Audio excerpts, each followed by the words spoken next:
آج بھی جب میں اپنے کمرے کے آئینے کے سامنے کھڑا ہو کر اپنے گریبان کے بٹن بند کرتا ہوں تو میرے ہاتھ کانپنے لگتے ہیں۔ آئینے میں نظر آنے والا 25 سال کا یہ تندرست جوان مجھے اجنبی لگتا ہے، اور مجھے لگتا ہے کہ آئینے کی دوسری طرف وہی 10 سال کا سہما ہوا بچہ کھڑا ہے، جس کی معصومیت ایک اندھیرے کمرے میں دفن ہو گئی تھی۔ میں جتنا بھی بڑا ہو جاؤں لیکن اپنے بچپن کے اس خوفناک سائے سے کبھی بھاگ نہیں پاتا، اور روزانہ صبح کام پہ جانے سے پہلے مجھے لگتا ہے کہ میں اسی چھوٹے سے گھر کے صحن میں کھڑا ہوں جہاں سے میری زندگی کا سب سے تاریک سفر شروع ہوا تھا۔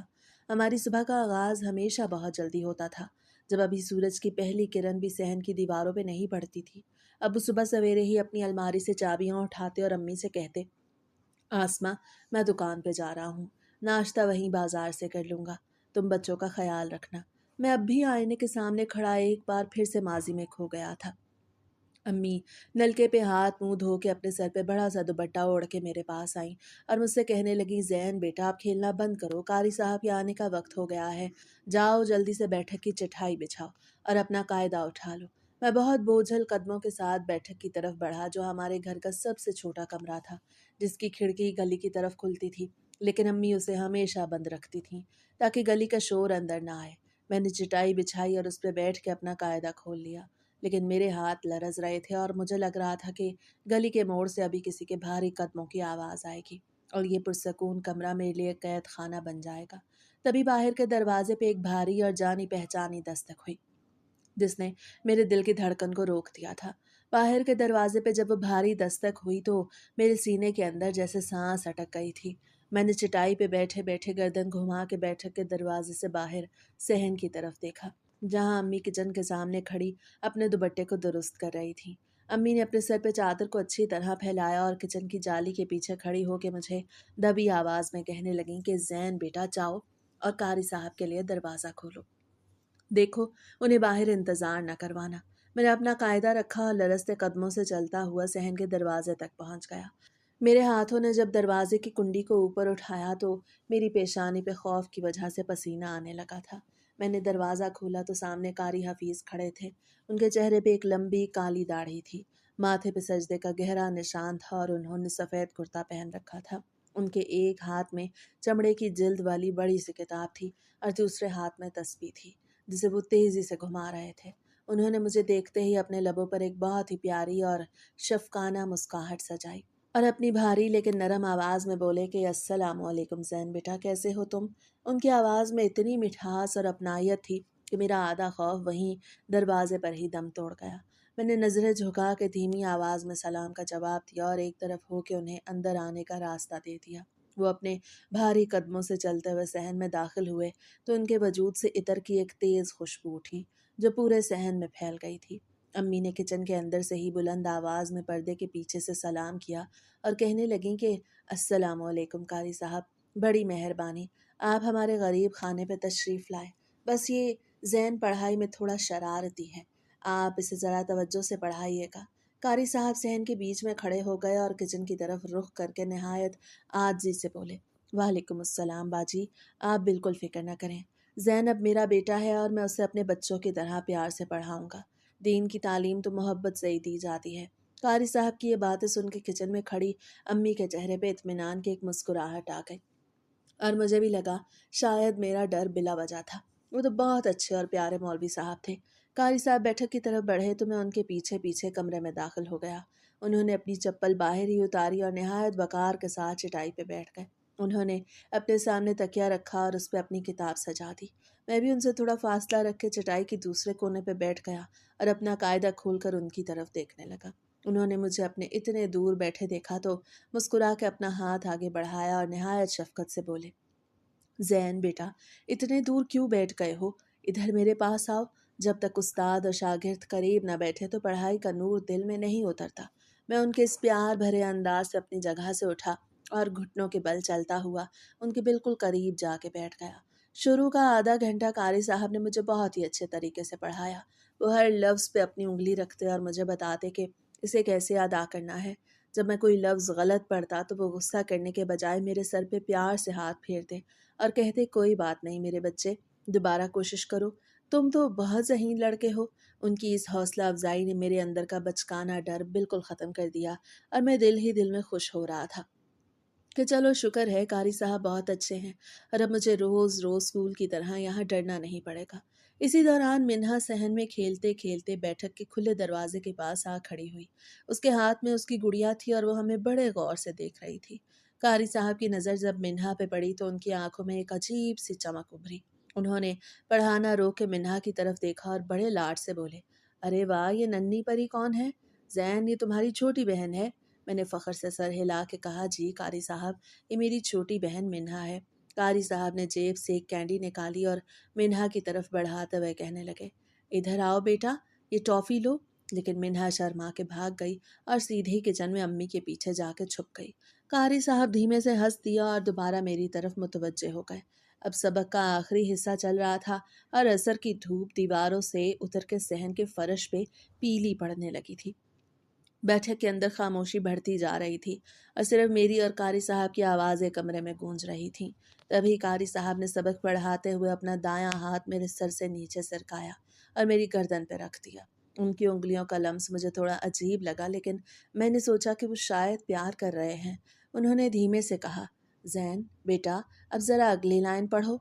मैंने कायदे पे नज़रें जमाई और पढ़ना शुरू किया, लेकिन इसी दौरान मुझे महसूस हुआ कि कारी साहब का वो भारी हाथ मेरी गर्दन से मज़ीद नीचे सिरकता हुआ मेरी कमीज़ के अंदर दाखिल हो रहा था। उनके खुरदरे पूरों ने जब मेरी पीठ को छुआ तो मेरे पूरे वजूद में एक सनसनी सी दौड़ गई और मेरा सांस एकदम गले में ही अटक गया। उनका हाथ मेरी कमीज़ के अंदर मेरी पीठ पर मुसलसल धीमे धीमे दबाव के साथ हरकत कर रहा था, जो कि बिल्कुल भी आम प्यार जैसा नहीं था। मेरा गला एकदम खुश्क हो गया और मैंने पढ़ना बंद कर दिया। कारी साहब का चेहरा अब मेरे बहुत करीब था और उनकी सांसें हल्की हल्की तेज़ हो रही थीं। मैंने घबरा के अपनी कमीज़ को पीछे खींचने की कोशिश की और दबी आवाज़ में बोला कि कारी साहब, मुझे गर्मी लग रही है। लेकिन उन्होंने अपने हाथ की गिरफ्त को मेरी पीठ पे थोड़ा और मजबूत कर लिया और अपने दूसरे हाथ से मेरे माथे पे आए बालों को पीछे करते हुए नहायत सरगोशी नुमा आवाज़ में कहने लगे कि अरे कुछ नहीं होता जैन बेटा, तुम तो बहुत प्यारे बच्चे हो और मैं तो तुम्हें सबक याद करने का इनाम दे रहा हूँ। बस चुपचाप अगला लफ्ज़ पढ़ो। उनके इस अजीब और नापसंदीदा लम्स ने मुझे अंदर तक सहमने पर मजबूर कर दिया था। मुझे समझ नहीं आ रहा था कि ये क्या हो रहा है, लेकिन मेरे मासूम जहन को ये इशारा मिल चुका था कि इस छोटी सी बैठक में कुछ बहुत गलत हो रहा है और कारी साहब का ये प्यार किसी बहुत बड़े तूफान का आगाज़ है। रात भर मैं बिस्तर पे लेटा बार बार करवटें बदलता रहा और मेरी बंद आंखों के सामने कारी साहब का वो तपता हुआ हाथ बार बार घूम रहा था, जो मेरी कमीज़ के अंदर मेरी पीठ पे रेंग रहा था। जब भी मैं आंखें बंद करता, मुझे उनके वजूद से आने वाली इत्र की वो तेज़ और घुटन ज़दा खुशबू अपने बहुत करीब महसूस होती और मैं डर के अपनी चादर अपने मुंह पे तान लेता। अगली सुबह जब स्कूल जाने के लिए मेरी आंख खुली तो मेरे पूरे वजूद पे एक अजीब सी थकन और बेजारी छाई हुई थी।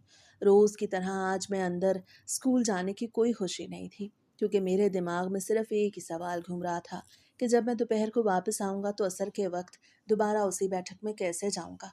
मैंने आईने में अपना चेहरा देखा तो मेरी आंखें सूजी हुई थीं। अम्मी ने किचन से मुझे आवाज़ दी, जैन बेटा जल्दी करो, नलके पे हाथ मुंह धो, नाश्ता तैयार है। लेकिन मेरा दिल चाह रहा था कि काश मुझे कोई ऐसी बीमारी लग जाए कि मुझे घर से बाहर ही ना निकलना पड़े। मैंने बोझल कदमों से जाके नलके से पानी का चुल्लू भरा और अपने चेहरे पे मारा, लेकिन वो पानी भी मेरे अंदर की तपिश को कम नहीं कर पा रहा था। नाश्ते की मेज़ पे जब मैं बैठा तो मेरे सामने चाय का कप और पराठा रखा था, मगर मेरा गला इस कदर खुश्क था कि मुझसे एक लुक़मा भी नहीं लिगना जा रहा था। अम्मी ने किचन से झांक कर मेरी तरफ देखा और हैरत से कहने लगी, जैन, तुमने आज खाना क्यों नहीं खाया? क्या तुम्हारी तबीयत ठीक नहीं है? मैंने मौका गनीमत जाना और अपना हाथ अपने पेट पे रख के रोने वाली सूरत बना के बोला कि अम्मी, मेरे पेट में बहुत तेज़ दर्द हो रहा है, मुझसे स्कूल भी नहीं जाया जाएगा। अम्मी ने किचन से बाहर आके मेरे माथे पे हाथ रखा और प्यार से बोली कि बुखार तो नहीं है, चलो कोई बात नहीं, आज स्कूल से छुट्टी कर लो। लेकिन असर के वक्त जब कारी साहब आएंगे तो उनके सामने कोई बहाना नहीं चलेगा, सबक तुम्हें हर हाल में याद करना है। अम्मी की इस बात ने मेरे पेट के झूठे दर्द को सचमुच के खौफनाक दर्द में बदल दिया। मैं समझ रहा था कि छुट्टी मिलने से मैं बच जाऊंगा, लेकिन अजाब तो असर के बाद मेरा मुंतज़र था। सारा दिन मैं घर के सहन में खामोश बैठा रहा। मिन्हा मेरे पास अपनी प्लास्टिक की बॉल लेके आई और मेरी गोद में सर रख के कहने लगी, भाई मेरे साथ खेलो ना। लेकिन मैंने उसे नरमी से खुद से दूर कर दिया और दीवार के साथ घुटने जोड़ के बैठ गया। अम्मी कपड़े धो रही थीं और नलके के चलने की आवाज़ पूरे सहन में गूंज रही थी। जैसे जैसे सूरज अपनी सिमत बदल रहा था और दीवारों पे धूप का रंग पीला पड़ रहा था, मेरे दिल की धड़कनें तेज होती जा रही थीं। मैं बार बार दीवार पे लगी घड़ी को देखता, जिसकी सुइयां मुझे अपनी मौत की तरफ बढ़ती हुई महसूस होती थीं। जब असर की आज़ान की पहली आवाज़ गली में गूंजी तो मेरा पूरा जिस्म कांपने लगा। अम्मी ने नलके को बंद किया और अपने हाथ दुपट्टे से साफ करते हुए मेरे पास आईं और मुझसे कहने लगीं कि ज़ैन बेटा चलो, अब जल्दी से उठो और बैठक का दरवाज़ा खोल के चटाई बिछा लो। कारी साहब के आने का वक्त हो गया है। मैंने रुहासी आवाज़ में अम्मी का दामन पकड़ लिया और गिड़गिड़ाते हुए बोला कि अम्मी, खुदा के लिए मुझे आज कारी साहब से नहीं पढ़ना। मुझे उनके पास जाने से डर लगता है। अम्मी ने हैरत और गुस्से के मिले जुले तासुरात से मुझे देखा और मेरा हाथ अपने दामन से झटकते हुए कहने लगी, ज़ैन, ये कैसी गंदी बातें कर रहे हो?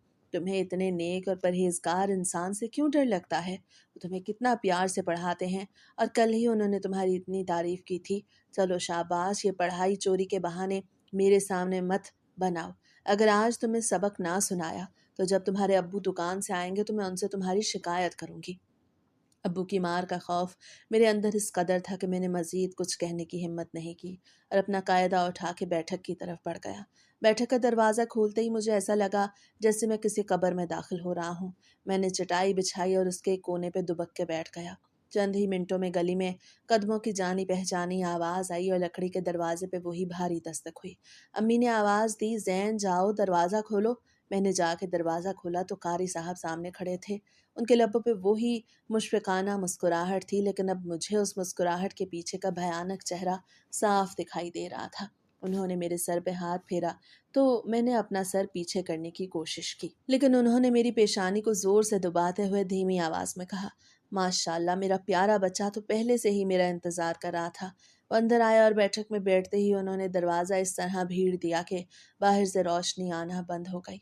इस दिन कारी साहब ने शुरू के 10 मिनट भी सब्र नहीं किया और उन्होंने मुझे इशारे से अपने पास बुलाया और जैसे ही मैं करीब गया उन्होंने मेरा कायदा मेरे हाथ से छीन के एक तरफ रख दिया और मुझे ज़बरदस्ती अपनी गोद में खींच लिया। मैंने पीछे हटने के लिए अपने हाथ से उनको धकेलने की कोशिश की, लेकिन उनकी गिरफ्त बहुत मजबूत थी। उन्होंने अपना हाथ मेरे कुर्ते के नीचे डाला और मेरी पीठ को बेरहमी से मरोड़ने लगे। उनकी गर्म और गलीज सांसें जब मेरे कान के पास आईं तो वो सरगोशी में बोले, ज़ैन, अगर तुम खामोश रहोगे तो मैं तुम्हें रोज़ कैंडी दूंगा, और अगर तुमने अपनी अम्मी को कुछ भी बताया तो अल्लाह मियाँ तुम्हें इतनी बड़ी सज़ा देंगे कि तुम्हारी अम्मी हमेशा के लिए तुमसे दूर चली जाएंगी। अपनी अम्मी के दूर जाने का खौफ मेरे मुंह पे जैसे ताला लगा चुका था। मैं रोता रहा और वो दरिंदा अपनी नापाक हरकतें करता रहा। यही कहानी अब मेरा रोज़ का मामूल बन चुकी थी, जिससे निकलने का मुझे कोई रास्ता नज़र नहीं आ रहा था। अगले दिन सुबह जब मेरी आँख खुली तो किचन से लकड़ियों के जलने की बू के साथ साथ अम्मी की आवाज़ गूंज रही थी। वो मिन्हा को ज़बरदस्ती दूध पिलाते हुए कह रही थी कि मिन्हा, जल्दी करो, आज हमें तुम्हारी खाला के घर जाना है। अम्मी की ये बात जैसे ही मेरे कानों में पड़ी, मेरे दिल के अंदर खुशी का एक ऐसा फवारा छूटा जिसका एहसास मैं पिछले कई दिनों से भूल चुका था। मैंने जल्दी से बिस्तर पे लेटे लेटे ही दोनों हाथ उठा के दिल ही दिल में अल्लाह का शुक्र अदा किया। आज असर के वक्त मुझे उस अंधेरे कमरे में नहीं जाना पड़ेगा और ना ही कारी साहब की इतर की बू मेरा दम घुटेगी। फिर अम्मी ने खाला के घर जाते हुए मुझसे वादा किया कि हम वहाँ पूरा दिन गुजारेंगे और शाम को देर से वापस आएंगे। मैंने खुशी के मारे एक ही छलांग में बिस्तर छोड़ा और नलके की तरफ भागा। नलके का ठंडा पानी जो मुझे रोजाना सुबह चिढ़ाता था, आज मुझे बेहद प्यारा लग रहा था। मैंने जल्दी जल्दी अपना मुंह धोया और अम्मी के पास किचन में जाके खड़ा हो गया। अम्मी ने मेरी तरफ देखा और मुस्कुरा के कहने लगी कि अरे वाह ज़ैन, आज तो तुम बहुत खुश लग रहे हो। चलो जल्दी से नाश्ता करो और अपने अच्छे वाले कपड़े पहन लो। मैंने अपनी अलमारी से अपना पसंदीदा कुर्ता निकाला जिस पर अब्बू ने पिछली ईद पे सितारे बनवाए थे। मैंने वो कुर्ता पहना और मिन्हा के पास जाके बैठ गया, जो पहले ही अपनी लाल फ्रॉक पहने गोल मटोल बनी सोफे पे बैठी थी। हम दोनों तैयार होकर जब अम्मी के साथ घर की दहलीज पार कर रहे थे तो मुझे लगा मैं किसी कैद खाने से हमेशा के लिए आज़ाद हो रहा हूँ और आज का दिन सिर्फ और सिर्फ मेरा है। खाला का घर हमारे घर से थोड़ा दूर दूसरे मोहल्ले में था। जैसे ही हम उनके गली के मोड़ पे पहुंचे, मेरे कज़न आदिल और समी पहले ही गली में क्रिकेट खेल रहे थे। उन्होंने मुझे देखा तो बल्ला वहीं छोड़ के मेरी तरफ दौड़े और मेरा हाथ पकड़ के कहने लगे कि ज़ैन जल्दी आओ, आज हम सब मिलके छत पे जाएंगे और वहाँ खेलेंगे। खाला ने दरवाज़ा खोला और अम्मी को गले से लगा लिया। उन्होंने मुझे भी प्यार किया और किचन की तरफ चाय बनाने के लिए चली गई। मैं अपने कज़न्स के साथ भागता हुआ छत पे चला गया, जहाँ तेज़ धूप थी। लेकिन मुझे इस धूप की कोई परवाह नहीं थी। हमने छत के कोने पे रखी कच्ची मिट्टी को पानी से गीला किया और उस मिट्टी को गूंदने लगे। हम मिट्टी के घरोंदे बना रहे थे और मिन्हा नीचे सहन में खाला की बेटी के साथ अपनी गुड़िया को लेके खेल रही थी। उसकी तोतली आवाज़ ऊपर छत तक आ रही थी। मैं पिछले कई दिनों का सारा खौफ और दर्द भूल के खिलखिला के हंस रहा था। मेरे कपड़ों पर मिट्टी के दाग लग चुके थे, लेकिन मुझे किसी डांट का कोई खौफ नहीं था। मुझे लग रहा था कि वक्त यहीं रुक जाए और असर का वक्त कभी ना आए। मैंने आदिल से कहा, आदिल देखो मेरा घर कितना बड़ा बना है, हम सब आज रात यहीं छत पे सोएंगे। आदिल ने हंस के हामी भर ली और हम सब अपनी दुनिया में मगन हो गए। धूप आहिस्ता आहिस्ता पीली होने लगी और छत के साए तवील हो रहे थे। लेकिन मेरा दिल मुतमईन था, क्योंकि मुझे पता था कि कारी साहब हमारे घर के बंद दरवाजे को देख के वापस चले जाएंगे और मेरा ये दिन सुकून से गुजर जाएगा। लेकिन तकदीर मेरे इस सुकून को इतनी जल्दी छीन लेगी, इसका मुझे अंदाजा नहीं था। असर की आज़ान होने में अभी आधा घंटा बाकी था कि अचानक नीचे सहन से अब्बू की आवाज़ गूंजी। उन्होंने नीचे से पुकारा, आसमां, जैन और मिन्हा कहाँ है? उन्हें जल्दी से नीचे लाओ, हमें फौरन वापस निकलना है। अब्बू की यह आवाज़ सुन के मेरे हाथ में पकड़ी मट्टी वहीं फर्श पे गिर गई और मेरे चेहरे से सारी खुशी एकदम गायब हो गई। मैं पागलों की तरह छत की सीढ़ियों से नीचे भागा तो देखा कि अब्बू बाहर गली के दरवाजे के पास बाइक खड़ी किए खड़े हैं और उनके चेहरे पर जल्दी के तासुरात हैं। मैंने रोती हुई सूरत बनाई और अब्बू की कमीज का कोना पकड़ के रोते हुए कहने लगा कि नहीं अब्बू, हम अभी नहीं जाएंगे। अम्मी ने कहा था हम शाम को वापस जाएंगे। मुझे अभी आदिल के साथ और खेलना है, मुझे अभी नहीं जाना। मेरी आंखों से टिप टिप आंसू गिरने लगे तो अब्बू ने मुझे झड़कते हुए कहा, जैन ये क्या बदतमीजी है, चलो जल्दी से हाथ मुंह धो लो। कारी साहब ने अभी दुकान पे फ़ोन किया था कि वो वक्त पे पहुंच रहे हैं और उन्होंने ख़ास तौर पे कहा है कि जैन को भेजें, आज इसका नया सबक शुरू होना है। मैंने उनसे कह दिया था कि मैं बच्चों को लेके अभी पहुंच रहा हूँ, चलो जल्दी करो। कारी साहब को इंतज़ार करवाना अच्छी बात नहीं। अब्बू की ये बात मेरे कानों में किसी जहर की तरह उतरी। मैंने अम्मी की तरफ देखा, शायद वो मेरी मदद करें। लेकिन अम्मी ने भी चादर ओढ़ते हुए कहा, हाँ जैन बेटा, जिद मत करो, कारी साहब इतनी दूर से पढ़ाने आते हैं और उनका वक्त बहुत कीमती है। चलो जल्दी करो, शाबाश। खाला और कजन्स हमें अलविदा कह रहे थे, लेकिन मेरे पाँव मन मन भर के हो चुके थे। हम बाइक पे अब्बू के पीछे बैठे तो रास्ते भर मेरी आंखों से खामोश आंसू बहते रहे और हवा मेरे आंसुओं को मेरे कानों के पीछे धकेल रही थी। मुझे लग रहा था कि मैं दोबारा इसी जहन्नुम की तरफ जा रहा हूँ, जहाँ मेरा कोई मददगार नहीं। जैसे ही हमारी बाइक हमारी गली के मोड़ पे मुड़ी तो सामने सफ़ेद कुर्ते में मलबूस कारी साहब अपने हाथ में तस्वीर लिए खड़े थे। उन्होंने हमें आते देखा तो उनके चेहरे पर मुस्कुराहट उभर आई। उन्होंने अब्बू को सलाम किया और मेरी तरफ देखकर नहायत प्यार से बोले कि माशाल्लाह जैन बेटा, मैं तो समझा आज तुम छुट्टी करोगे, लेकिन तुम्हारे अब्बू का बहुत शुक्रिया जो तुम्हें वक्त पे ले आए। चलो बेटा जल्दी से बैठक में जाओ, असर का वक्त हो गया है। मेरी जिंदगी का ढंग अब बिल्कुल बदल चुका था। वो खेल कूद और हंसना मुस्कुराना जो कभी मेरी पहचान था, मेरे वजूद से कोसों दूर जा चुका था। मेरे दिल में बैठक के उस अंधेरे कमरे का खौफ इस कदर बैठ गया था कि मुझे स्कूल की घंटी की आवाज़ से भी नफरत होने लगी, क्योंकि मुझे पता था कि स्कूल ख़त्म होने का मतलब असर के वक्त का करीब आना है। मैंने इस खौफ से बचने के लिए एक नया रास्ता निकाल लिया। अब जब सुबह अम्मी मुझे तैयार करके स्कूल भेजती तो मैं स्कूल के गेट के पास पहुंच के दूसरी गलियों की तरफ निकल जाता। मैं सारा दिन मोहल्ले की अधूरी बनी इमारतों के पीछे या नहर के किनारे लगे दरख्तों की ऊंट में अकेला बैठा रहता। मेरे हाथ में मट्टी होती जिससे मैं अकेला ही खेलता रहता। और जब स्कूल की छुट्टी का वक्त होता तो मैं अपना बैग कंधे पे डाल के वापस घर आ जाता, ताकि अम्मी को लगे कि मैं स्कूल से आ रहा हूँ। कारी साहब की वजह से अब मेरा स्कूल में भी दिल नहीं लगता था। हालांकि वो स्कूल में तो नहीं थे। शुरू के 2 दिन तो मेरा ये झूठ चल गया, लेकिन तीसरे दिन जब मैं नहर के किनारे घास पे लेटा आसमान को घूर रहा था तो मुझे अंदाज़ा नहीं था कि मेरे स्कूल के हेडमास्टर ने मुझे अब्बू की दुकान पर बंदा भेज दिया है। दोपहर के वक्त जब मैं रोज़ की तरह थका हारा झूठा चेहरा बना के घर पहुंचा तो सहन का माहौल बिल्कुल बदला हुआ था। सहन के बीच में अब्बू बैठे थे। उनके हाथ में एक सफ़ेद कागज़ था। अम्मी किचन के दरवाजे पे खड़ी थी और मिन्हा भी उनके साथ थी। मैंने जैसे ही सहन में कदम रखा, अब्बू ने अपनी गरजदार आवाज़ में पुकारा, जैन इधर आओ। मेरे पैर वहीं जम गए और मेरा बैग मेरे कंधे से सिरक के ज़मीन पे गिर गया। अब्बू ने वो कागज़ मेरी तरफ लहराते हुए कहा, जैन ये क्या है? तुम्हारे मास्टर साहब का बंदा दुकान पे आया था, वो कह रहे हैं तुम पिछले 3 दिन से स्कूल नहीं आ रहे। तुम सुबह घर से निकल के कहाँ जाते हो, बोलो। मैंने सहम कर अपनी नज़रें झुका ली और खामोश रहा। मेरे पास कोई जवाब नहीं था। अब्बू मेरी खामोशी देख के और ज़्यादा तैश में आ गए। वो चारपाई से उठे और मेरा बाजू पकड़ के मुझे झटका देते हुए बोले, बोलते क्यों नहीं हो?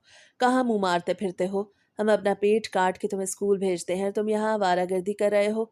अम्मी ने रोते हुए बीच में बोला, खुदा के लिए इसे मत मारे, पहले पूछे तो सही कि ये क्यों ऐसा कर रहा है। लेकिन अब्बू का गुस्सा हद से बढ़ चुका था। अब्बू का गुस्सा उस वक्त 7वें आसमान पे था। उनका चेहरा गुस्से से बिल्कुल लाल हो चुका था और उनकी आंखें जैसे बाहर उबलने को तैयार थीं। उन्होंने मेरा बाजू इतनी जोर से पकड़ा कि मेरी चीख निकल गई। वो चिल्लाए कि बोलते क्यों नहीं हो? कहाँ गायब रहते हो सारा दिन? तुमने हमें मुंह दिखाने के काबिल नहीं छोड़ा। मैं मट्टी से लथ-पथ कपड़ों में खड़ा सिर्फ रोए जा रहा था और मेरी हिचकियां बन चुकी थी। अम्मी अब भी किचन के दरवाजे पे खड़ी थी। वो एक मर्तबा फिर से बोली, ज़ैन के अब्बा, खुदा के लिए इससे पूछे तो सही कि ये स्कूल क्यों नहीं जा रहा। लेकिन अब्बू ने गुस्से से किचन की तरफ हाथ हिला के कहा, तुम चुप रहो आसमा, तुमने ही इसकी चोरियों पर पर्दा डाल के इसका दिमाग खराब किया है। आज मैं इसका ये भूत उतार के ही रहूंगा। उन्होंने मारने के लिए जैसे ही अपना हाथ हवा में उठाया तो बाहर के दरवाजे पे दस्तक हुई।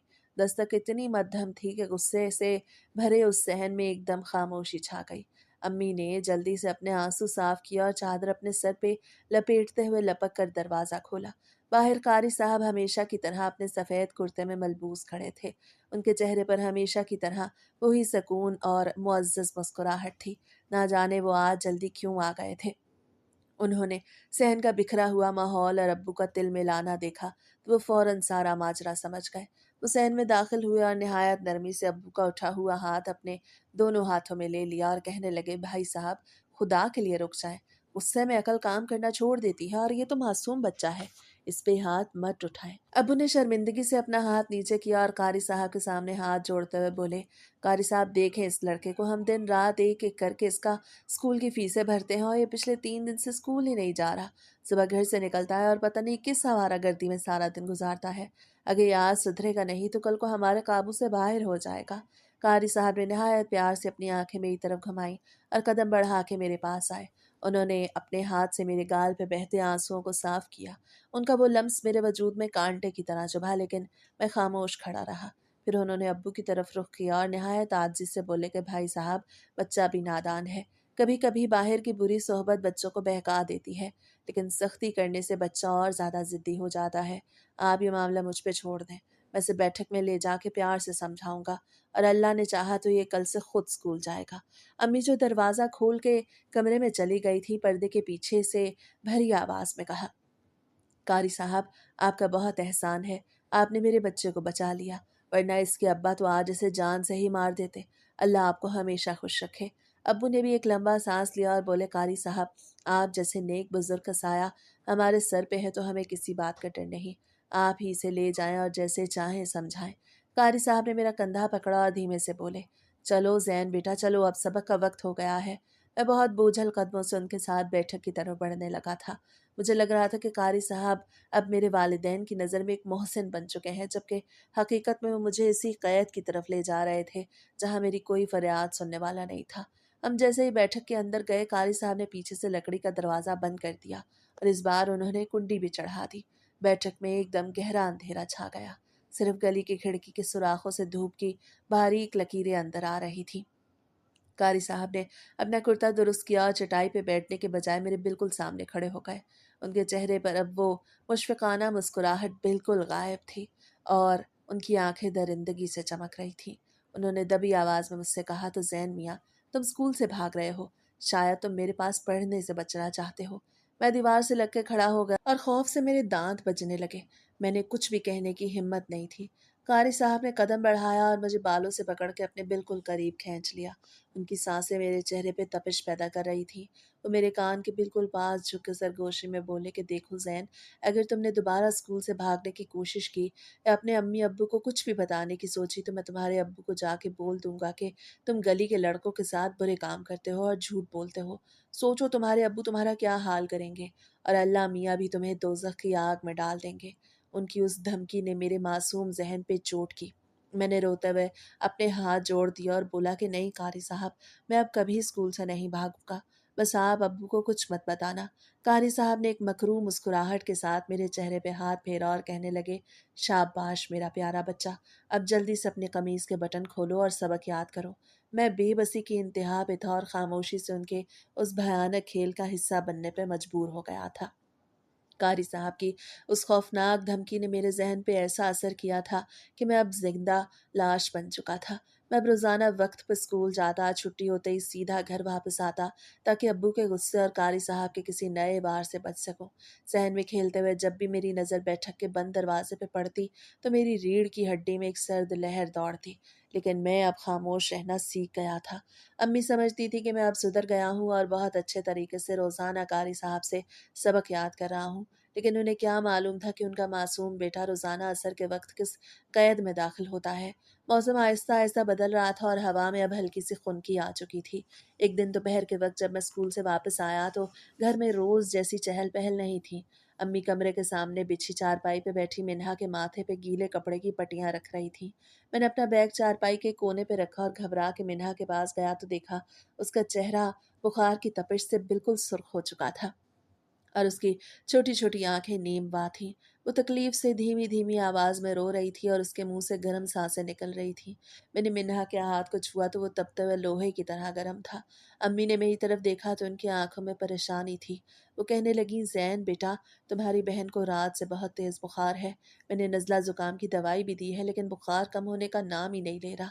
अब तो उसे रोना भी शुरू कर दिया है और कुछ खा पी भी नहीं रही। मैं मिन्हा के पास बैठ गया, उसके छोटे से हाथ को अपने दोनों हाथों में लेके सहलाने लगा। मिन्हा ने धीमे से अपनी आंखें खोली और तोतली आवाज में बोली कि भाई, मेरे सर में दर्द हो रहा है।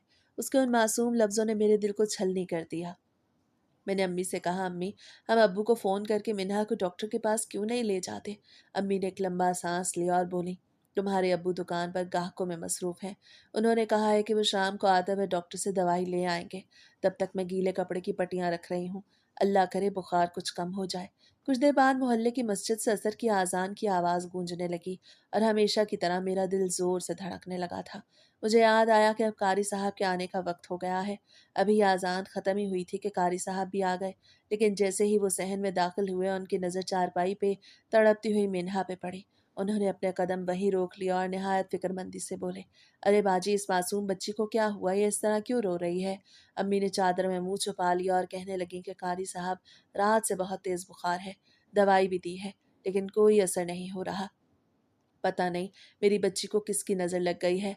कारी साहब ने अपने चेहरे पे इंतहाई हमदर्दी और दुख के तासुरात लाए और मिन्हा के करीब आके खड़े हो गए। उन्होंने तस्बीह को अपने हाथ पे लपेटा और कहने लगे, बाजी, दवा तो अपना काम करेगी ही, लेकिन मासूम बच्चे बहुत जल्दी नजर बद और शैतानी असरात का शिकार हो जाते हैं। और आजकल हवा भी खराब चल रही है। अगर आप कहें तो मैं इस मासूम बच्ची पे कलाम पाक की कुछ आयात का दम कर दूं। अल्लाह ने चाहा तो उसका बुखार अभी पानी की तरह बह जाएगा। अम्मी ने जैसे ही ये सुना, उनके चेहरे पर उम्मीद की एक किरण जाग उठी। वो अकीदत से बोली कि कारी साहब, आपकी बड़ी मेहरबानी होगी, आप इस पे दम करें। कारी साहब ने मेरी तरफ देखा और धीमे लहजे में बोले, जैन बेटा, खड़े क्या हो, जल्दी से मिन्हा को अपनी गोद में उठाओ और उसे बैठक में लेके आओ। मैं यहाँ चटाई पे बैठ के सुकून से दम करता हूँ ताकि बाहर का शोर अंदर ना आए। मिन्हा को उठाने का सुन के मेरे पूरे वजूद में जैसे बिजली दौड़ गई। मेरा दिल चाह रहा था मैं चीख चीख के अम्मी को बता दूं कि इस दरिंदे को मिन्हा के करीब भी मत जाने दे। लेकिन कारी साहब की आंखें मुझ पर जमी हुई थीं, जिनमें एक खामोश धमकी साफ लिखी थी कि अगर मैंने कोई होशियारी दिखाई तो मेरे अब्बू को सब कुछ बता देंगे।